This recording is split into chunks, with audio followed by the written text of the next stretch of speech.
Imaginez un instant posséder la carte au trésor que les 2% des personnes les plus accomplies de notre planète utilisent instinctivement pour créer une vie extraordinaire. Cette carte existe, et Jack Canfield l'a décodée pour nous dans son œuvre magistrale, Le succès selon Jack. Derrière chaque réussite exceptionnelle se cachent 12 principes fondamentaux, aussi immuables que les lois de la physique, qui gouvernent silencieusement notre potentiel de grandeur. Ce que vous découvrirez dans les prochaines minutes pourrait littéralement transformer votre trajectoire de vie. Restez jusqu'à la fin, car l'un de ces principes pourrait être précisément celui qui manque à votre équation personnelle du succès. Premier principe, assumez 100% de responsabilité pour votre vie. Le voyage vers une vie extraordinaire commence par une vérité que beaucoup refusent d'accepter. Vous êtes entièrement responsable de votre existence. Jack Canfield place ce principe au cœur de sa philosophie du succès, non comme un fardeau à porter, mais comme un pouvoir à embrasser. Imaginez votre vie comme un navire sur l'océan imprévisible de l'existence. Les tempêtes et les courants contraires surgiront inévitablement, mais c'est vous, le capitaine, qui décidez comment naviguer à travers eux. Cette idée se cristallise dans la formule E plus R égale O. Événement plus réponse égale résultat.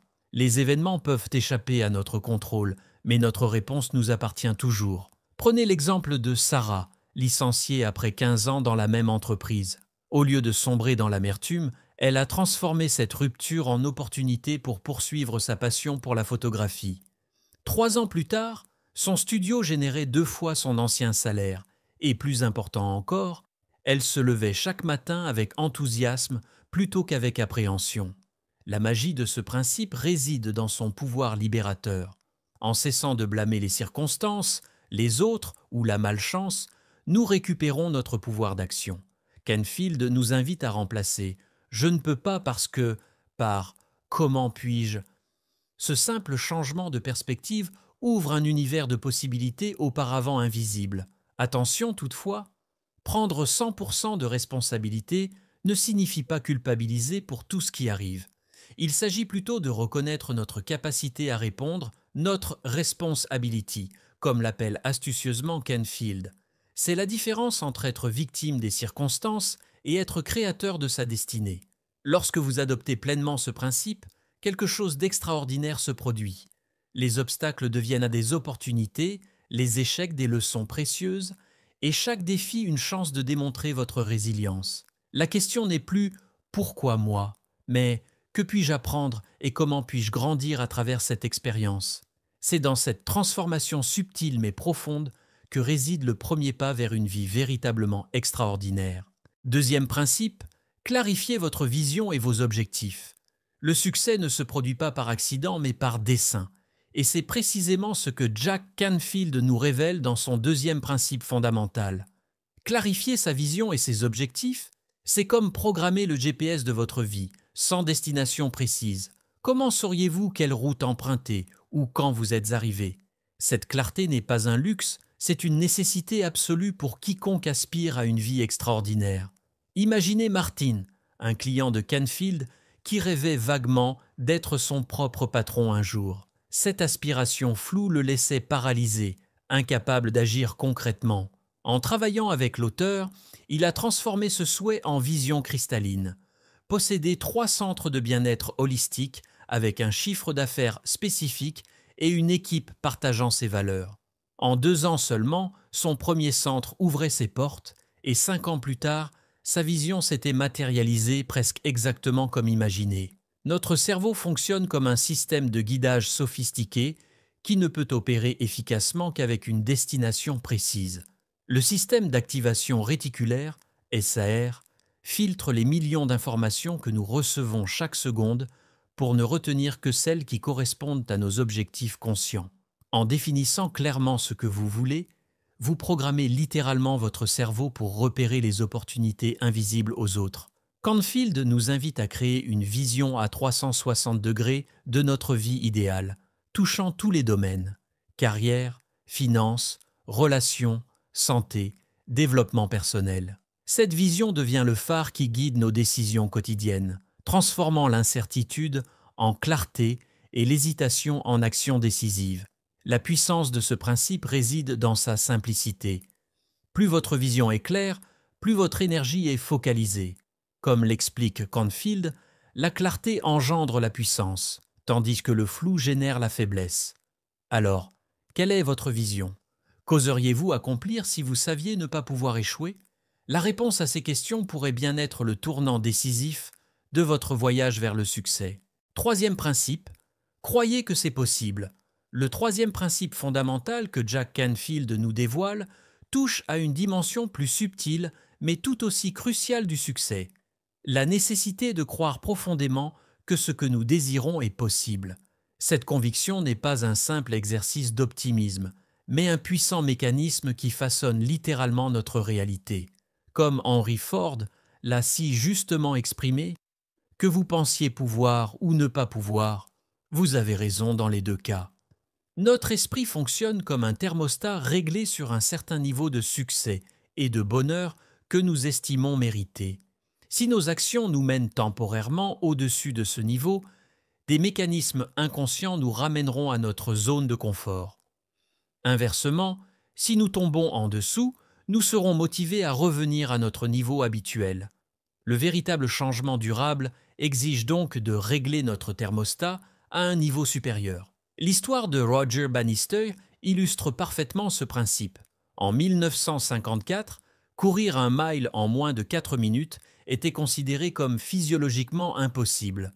Pourtant, Bannister y est parvenu, brisant non seulement un record, mais surtout une barrière mentale collective. Le plus fascinant, dans les 3 années suivantes, 16 autres coureurs ont accompli le même exploit. Ce n'est pas la physiologie humaine qui avait changé, mais la croyance en ce qui était possible. Nos croyances limitantes agissent comme des murs invisibles qui nous empêchent d'atteindre notre plein potentiel. Ces murs ne sont pas réels, mais les obstacles qu'ils créent le sont. Canfield nous invite à identifier ces contre-intentions, ces pensées négatives qui sabotent nos efforts, et à les remplacer consciemment par des affirmations positives. La science moderne confirme cette approche. Des recherches en neuroplasticité démontrent que notre cerveau se recablait littéralement en fonction de nos pensées dominantes. Chaque fois que nous répétons une croyance, nous renforçons les connexions neuronales correspondantes, rendant cette pensée plus automatique et influente sur nos comportements futurs. Alors, qu'oseriez-vous entreprendre si vous croyez vraiment que c'est possible? Quelles limitations pourriez-vous transcender en ajustant simplement votre thermostat mental? La réponse pourrait bien être la clé qui déverrouille votre potentiel inexploité. Quatrième principe, croyez en vous-même. La confiance en soi n'est pas un luxe, c'est le moteur silencieux qui propulse toute réussite extraordinaire. Dans son quatrième principe fondamental, Jack Canfield nous révèle une vérité souvent négligée. Croire en soi-même est aussi essentiel que l'oxygène pour le feu de nos ambitions. Sans cette foi intime, même les objectifs les plus brillamment définis et les stratégies les plus ingénieuses resteront des châteaux de sable emportés par la première vague du doute. Monique, une femme brillante que Canfield mentionne dans son livre, rêvait de devenir conférencière professionnelle. Malgré des années d'expérience en entreprise et une connaissance approfondie de son domaine, elle doutait constamment de sa légitimité. « Qui suis-je pour prendre la parole devant ces experts ?» se demandait-elle. Ce n'était pas son talent qui la limitait, mais sa perception d'elle-même. En travaillant sur sa confiance à travers des exercices quotidiens d'affirmation et en collectant méthodiquement des preuves de compétence, elle a progressivement transformé son dialogue intérieur. 2 ans plus tard, elle donnait des conférences rémunérées dans tout le pays, inspirant des milliers de personnes. Ce que Canfield nous dévoile, c'est que la confiance en soi n'est pas un trait de caractère inné, mais une compétence qui se cultive délibérément. Comme un muscle qui se renforce à l'exercice, notre foi en nos capacités grandit chaque fois que nous osons agir malgré nos peurs. Il recommande de tenir un journal de succès où l'on note quotidiennement ses petites victoires, créant ainsi un nouveau récit intérieur qui renforce notre sentiment d'efficacité personnelle. Particulièrement puissante est sa technique de « l'acte comme si », se comporter comme si l'on possédait déjà la confiance nécessaire. Cette approche s'appuie sur une réalité psychologique fascinante. Nos comportements influencent nos émotions autant que l'inverse. En jouant le rôle de la personne confiante que nous aspirons à devenir, nous commençons littéralement à reprogrammer notre identité profonde. Alors, quelle version plus audacieuse de vous-même oseriez-vous incarner si le doute n'était plus un obstacle? Quel potentiel inexploré pourriez-vous libérer en cultivant délibérément votre foi en vos capacités? Cinquième principe, agir malgré la peur. La peur est cette ombre silencieuse qui accompagne chaque ambition significative, ce murmure qui nous suggère de rester dans notre zone de confort. Le cinquième principe de Jack Canfield bouleverse notre relation avec cette émotion universelle. Il ne s'agit pas d'éliminer la peur, mais d'agir malgré sa présence. Tout ce que vous voulez se trouve de l'autre côté de la peur, affirme-t-il, révélant ainsi que nos plus grandes opportunités sont souvent gardées par nos plus grandes appréhensions. Carlos, un entrepreneur brillant dont Canfield partage l'histoire, tremblait littéralement à l'idée de parler en public. Cette terreur paralysante limitait sa carrière et l'empêchait de partager ses idées visionnaires. Plutôt que d'éviter cette situation, il a pris une décision radicale, rejoindre un club Toastmaster et s'obliger à prendre la parole chaque semaine. Les premiers mois furent un véritable supplice. Mains moites, voix tremblante, nuits d'insomnie avant chaque intervention. Mais progressivement, quelque chose d'extraordinaire s'est produit. Sa peur, sans disparaître complètement, s'est transformée en énergie canalisable. 3 ans plus tard, sa capacité à communiquer efficacement devant un public est devenue l'un de ses plus grands atouts professionnels.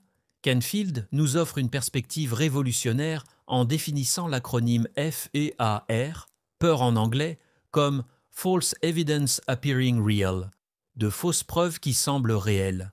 Cette redéfinition nous rappelle que la plupart de nos peurs sont des constructions mentales plutôt que des dangers tangibles. Elles sont comme des tigres de papier qui paraissent menaçants de loin, mais s'avèrent inoffensifs lorsqu'on les confronte.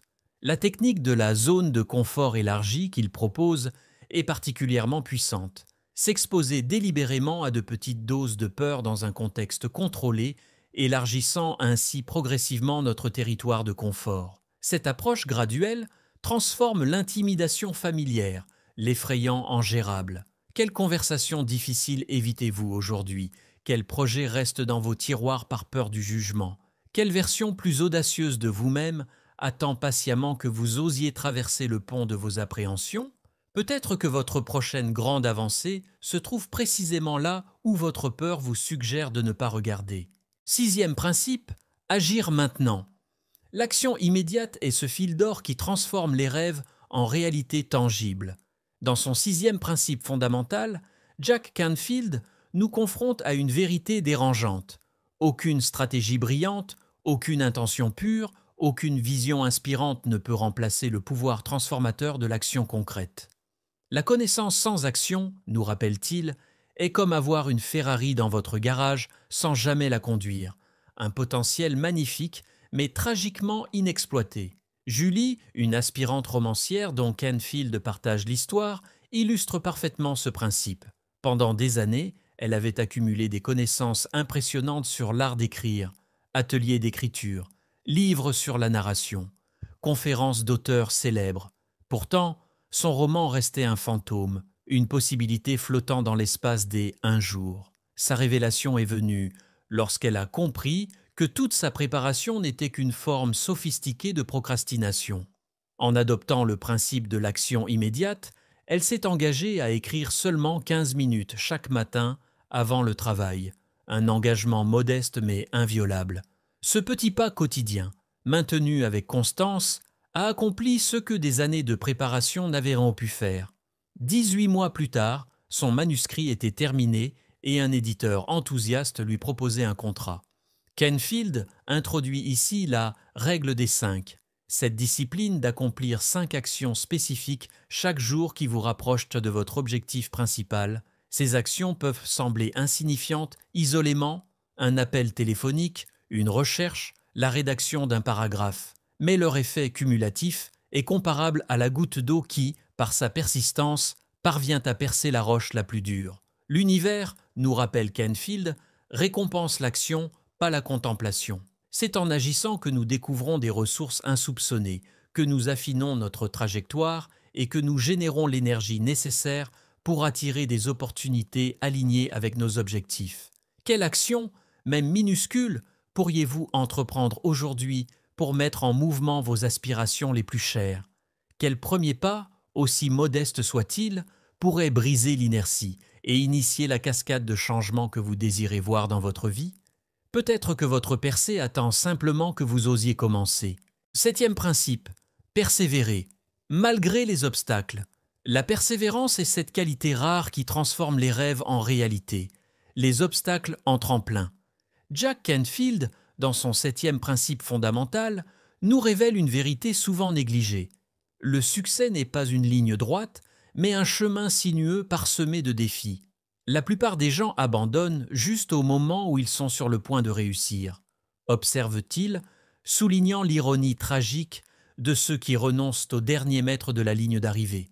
L'histoire de Sylvester Stallone incarne parfaitement ce principe. Avant de devenir une icône du cinéma, Stallone était un acteur sans emploi, si désespéré qu'il a dû vendre son chien bien-aimé pour payer ses factures. Après avoir écrit le scénario de Rocky, il a essuyé plus de 300 refus.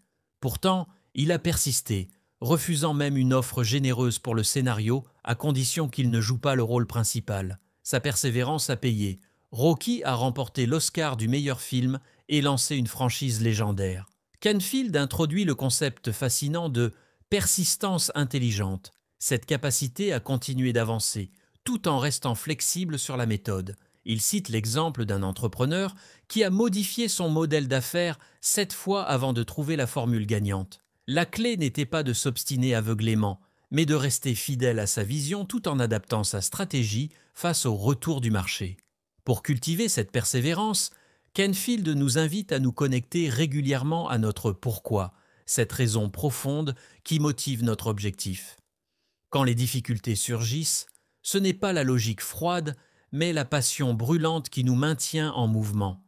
Comme l'a si bien dit Nietzsche, celui qui a un pourquoi assez fort peut supporter presque n'importe quel comment.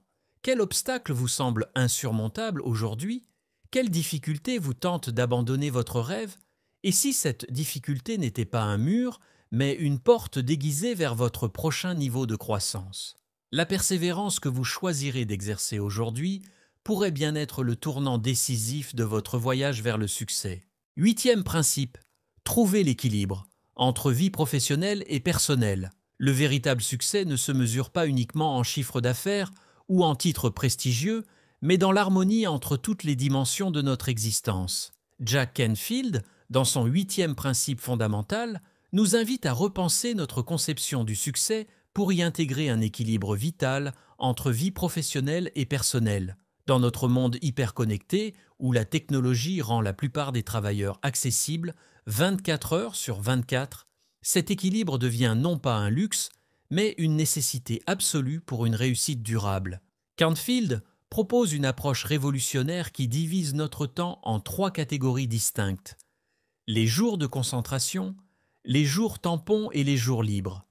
Les jours de concentration sont entièrement dédiés à notre expertise principale, où nous consacrons au moins 80% de notre temps à utiliser nos compétences fondamentales.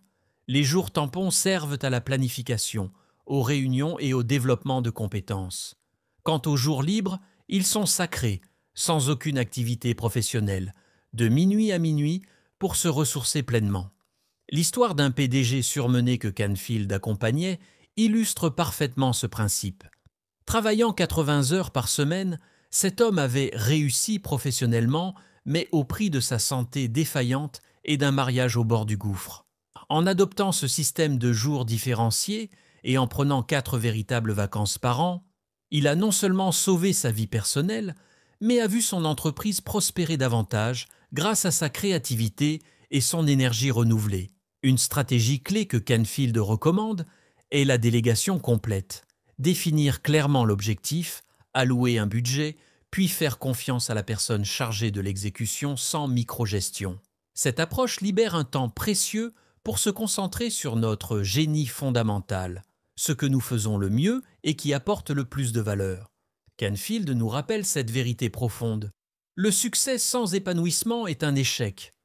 À quoi bon atteindre le sommet professionnel si c'est pour y arriver épuisé, seul et incapable de savourer l'accomplissement. Quel domaine de votre vie mérite plus d'attention aujourd'hui?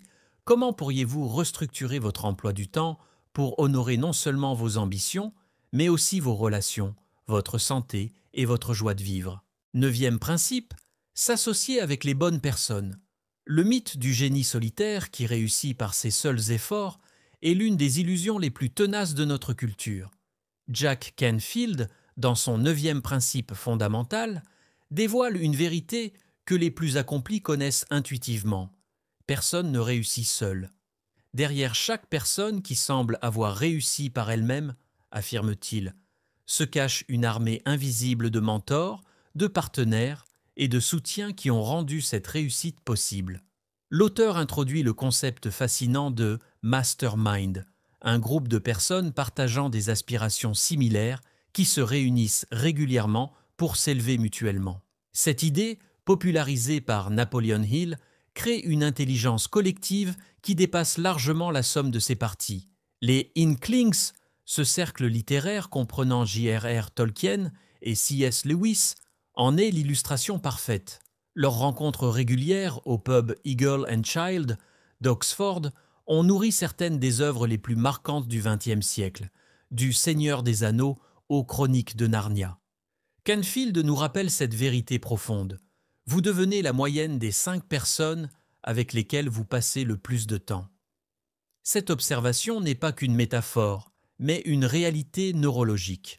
Notre cerveau, à travers ses neurones miroirs, absorbe constamment les attitudes, croyances et comportements de notre entourage. Cette réalité nous invite à être délibérément sélectifs dans nos associations, cherchant la compagnie de ceux qui incarnent les qualités que nous aspirons à développer. L'auteur nous encourage également à cultiver des relations avec des mentors, ces guides qui ont déjà parcouru le chemin que nous entreprenons. Pourquoi réinventer la roue, demande-t-il, quand vous pouvez apprendre des erreurs et des réussites de ceux qui vous ont précédés? Un mentor peut nous faire gagner des années d'apprentissage par essais et erreurs. Qui sont les 5 personnes qui influencent le plus votre vie actuellement? Vous élèvent-elles ou vous tirent-elles vers le bas? Quel mentor pourrait accélérer votre progression vers vos objectifs les plus élevés? La qualité de votre entourage pourrait bien être le facteur décisif qui détermine non seulement votre réussite, mais aussi la personne que vous deviendrez en chemin. 10e principe, développer une conscience financière. L'argent reste l'un des sujets les plus tabous de notre société, chargé d'émotions et de croyances souvent inconscientes. Jack Canfield, dans son 10e principe fondamental, nous invite à explorer notre relation intime avec la richesse et à développer ce qu'il appelle une conscience financière, cette compréhension lucide de notre situation économique actuelle et des habitudes qui la façonnent. Nos attitudes envers l'argent sont rarement le fruit du hasard. Elles s'enracinent dans notre enfance où nous avons absorbé comme des éponges les croyances de nos parents et de notre environnement. L'argent est la racine de tous les maux. Les riches sont malhonnêtes. On ne peut pas être spirituel et riche. Ces programmations limitantes agissent comme des freins invisibles à notre prospérité. Canfield partage l'histoire révélatrice de Jennifer, une artiste talentueuse perpétuellement au bord de la précarité. En examinant ses habitudes financières, elle a découvert qu'elle dépensait impulsivement dans des domaines non essentiels, tout en négligeant d'investir dans son développement artistique. Plus profondément, elle a réalisé qu'elle portait la croyance inconsciente que les vrais artistes doivent souffrir pour créer. En appliquant le principe « se payer en premier », mettre de côté une partie de chaque revenu avant toute dépense, elle a non seulement constitué une réserve financière, mais a transformé sa relation avec l'argent. 2 ans plus tard, libérée de l'anxiété financière constante, sa créativité s'est épanouie comme jamais auparavant. La conscience financière commence par une honnêteté radicale. Canfield recommande de suivre chaque dépense pendant au moins 1 mois pour voir où va réellement notre argent. Ce simple exercice révèle souvent des schémas surprenants et des fuites financières invisibles au quotidien. Au-delà de la simple gestion budgétaire, ce principe nous invite à une réflexion plus profonde. Quelle est la vraie place de l'argent dans notre vie? Est-il un maître tyrannique, une source d'anxiété constante ou un outil au service de nos valeurs et aspirations? Comment pourriez-vous transformer votre relation avec l'argent pour qu'il devienne un allié plutôt qu'une source de stress? La réponse à ces questions pourrait bien être la clé d'une liberté financière qui soutient votre épanouissement global plutôt que de le compromettre. 11e principe. Pratiquer la gratitude. La gratitude n'est pas simplement une politesse sociale, mais une force transformatrice capable de reconfigurer notre expérience entière de la vie. Jack Canfield, dans son 11e principe fondamental, nous révèle comment cette pratique apparemment simple possède le pouvoir alchimique de transformer l'ordinaire en extraordinaire, la rareté en abondance. La gratitude, nous dit-il, transforme ce que nous avons en suffisance.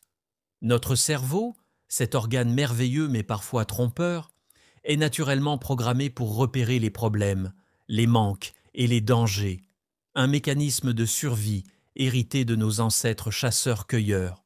Cette tendance, utile dans un environnement hostile, devient contre-productive dans notre quête de bonheur et de succès.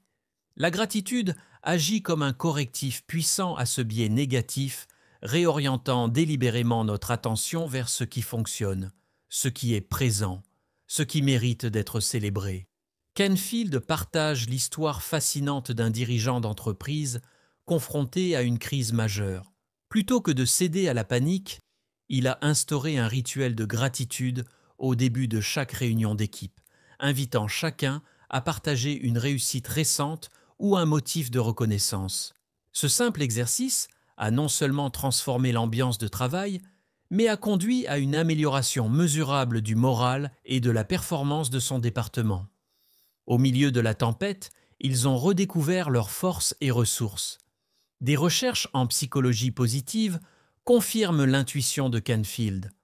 La pratique régulière de la gratitude augmente significativement notre niveau de bonheur, améliore notre santé, renforce nos relations et même accroît notre productivité.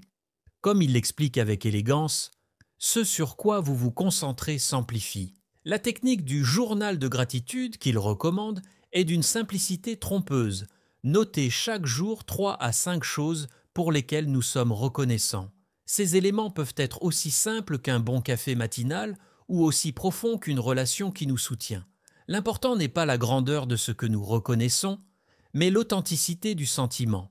Qu'arrivera-t-il si, pendant une semaine, vous dirigiez délibérément votre attention vers ce qui va bien dans votre vie plutôt que vers ce qui manque?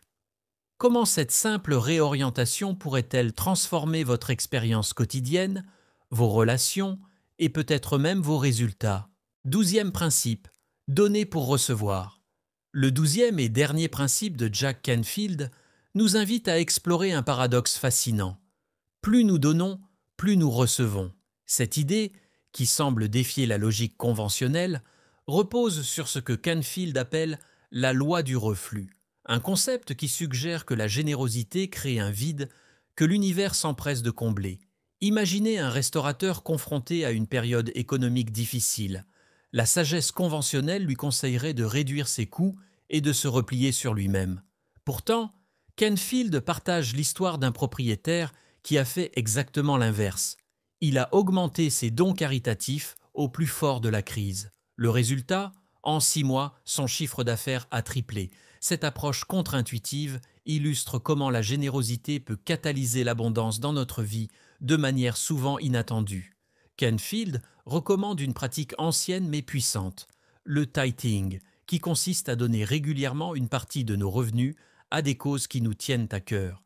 Mais il va plus loin, nous encourageant à donner non seulement notre argent, mais aussi notre temps, nos compétences et notre attention. Cette pratique nous connecte à quelque chose de plus grand que nous-mêmes, créant un sentiment d'abondance qui attire davantage de prospérité. L'auteur souligne que cette approche n'est pas une formule magique pour s'enrichir rapidement, mais plutôt un changement fondamental dans notre relation avec les ressources et la richesse. En donnant sans attente de retour immédiat, nous créons un cycle vertueux d'abondance qui enrichit non seulement notre vie, mais aussi celle des autres. Ce principe nous invite à une réflexion profonde. Que pourrions-nous donner aujourd'hui, même si nous pensons ne pas avoir assez? Comment pourrions-nous être généreux avec notre temps, notre attention, nos compétences, même dans les moments où nous nous sentons limités? La réponse à ces questions pourrait bien ouvrir des portes insoupçonnées vers une vie plus riche, plus épanouie et plus significative. En fin de compte, Kenfield nous rappelle que le véritable succès ne se mesure pas seulement à ce que nous accumulons, mais à l'impact positif que nous avons sur le monde qui nous entoure. Quelle empreinte souhaitez-vous laisser? Comment pourriez-vous transformer votre succès en un véhicule pour élever les autres? Les principes de Jack Canfield prennent vie véritablement lorsqu'ils sont appliqués au quotidien. Pour transformer ces concepts puissants en résultats tangibles, 3 exercices concrets s'offrent à vous dès aujourd'hui.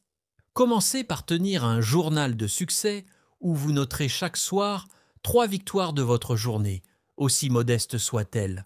Cette pratique simple reprogramme progressivement votre cerveau pour repérer les réussites plutôt que les échecs, créant un cercle vertueux de confiance et de motivation.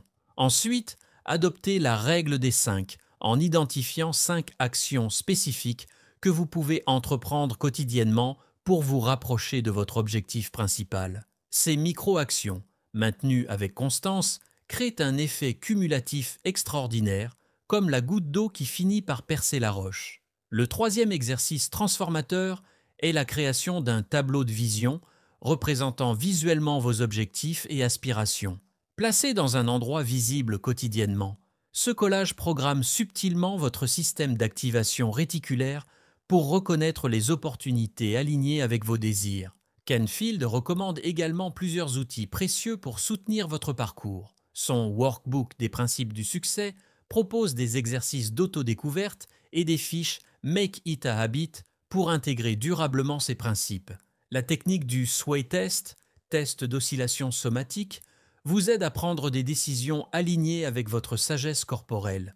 Pour ceux qui cherchent un soutien communautaire, la création d'un groupe Mastermind avec des personnes partageant des aspirations similaires peut catalyser votre progression. La mind map des 12 principes révèle leur interconnexion harmonieuse. Tout commence par la responsabilité personnelle qui nourrit la clarté de vision, renforçant notre croyance en ce qui est possible. Cette conviction alimente notre foi en nous-mêmes, nous donnant le courage d'agir malgré la peur. L'action immédiate, soutenue par la persévérance face aux obstacles, nous permet de maintenir l'équilibre vie-travail. Cet équilibre facilite les associations enrichissantes qui soutiennent notre conscience financière, nourrissant notre gratitude qui, ultimement, nous inspire à donner généreusement. Quel principe résonne le plus avec vous aujourd'hui? Quels petits pas pourriez-vous faire immédiatement pour commencer à transformer votre vie? Le voyage à travers les 12 principes du succès de Jack Canfield nous rappelle que notre destinée est façonnée par nos choix quotidiens, non par les circonstances. De la responsabilité personnelle à la générosité, chaque principe est une clé qui déverrouille notre potentiel inexploité. Comme Canfield l'affirme si puissamment, au lieu de croire que le monde complote pour lui faire du mal, il a choisi de croire que le monde complote pour lui faire du bien. Cette perspective transforme radicalement notre expérience de la vie. Maintenant, c'est à vous de jouer. Choisissez 1 à 3 principes qui résonnent profondément avec vous et mettez-les en pratique dès aujourd'hui. Partagez dans les commentaires le principe que vous allez appliquer. Votre engagement public pourrait inspirer d'autres personnes et renforcer votre propre détermination. Abonnez-vous pour découvrir d'autres trésors de sagesse pratique qui illumineront votre chemin vers une vie extraordinaire.